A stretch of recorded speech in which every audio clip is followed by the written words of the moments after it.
তো hello guys, welcome back to my new blog. তো দেখতে পাচ্ছ আমি আজ এখন দেউচার ড্যামে। তো দেখো পুরো ড্যামটা কতটা বড়। আর সামনে দেখতে পাচ্ছি এটা হচ্ছে ড্যামের গেট, এই ব্রিজে কাজ চলছে। তো দেখো ব্রিজটা কতটা বড় আর জলটা কতটা আছে, ব্রিজটাতে কাজ চলছে। আর নিচে বাইপাসে তোমার গাড়ি যাওয়াতে। তো দেখো এটা ড্যামটা, পুরো ড্যামটা দেখতে পাচ্ছ কতটা, পুরোটাই জল একবারে। আর এই সামনে এখানে দেখতে পাচ্ছ এখানে কাজ হচ্ছে। আর এই দেখো এই গেটটা তোলা হয় তখন এর নিচে জল যায়। চলো যাই, দেখো ব্লগটা শেষ পর্যন্ত।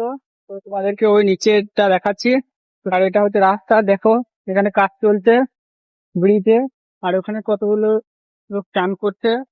এটা হচ্ছে রাস্তা, যেহেতু রায়পুর যে ব্রিজের ড্যামটা আছে, আর ওই নিচে ও দেখো গাড়ি চলাচল করছে, ওটা এটা ঠিক করার জন্য বানানো হয়েছিল।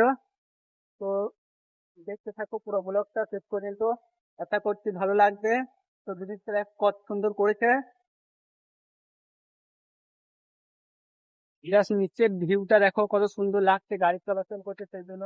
তো ব্রিজটা বাইপাসে যে রাস্তাটা তৈরি করছে সেটা অত্যন্ত সুন্দর, দারুণ লাগছে। এই যে সামনে দেখো একটা স্টেট বাস যাচ্ছে। তো দেখো পুরো জায়গাটা একবার দেখে নাও, চারিদিকটা। ওই সামনের ওই যেটা দেখতে পাচ্ছ ওটা হচ্ছে ড্যাম, আর এটা হচ্ছে ড্যামের পাশে যে রাস্তাটা সেটা দেখো। আর এই রাস্তাটায় কাজ চলছে, তোমাদেরকে দেখালাম ওই ব্রিজে। গাইস দেখতে পাচ্ছ এটা হচ্ছে মা সরস্বতীর বাহন, মনে হয় রাগ করে পালিয়ে এসছে।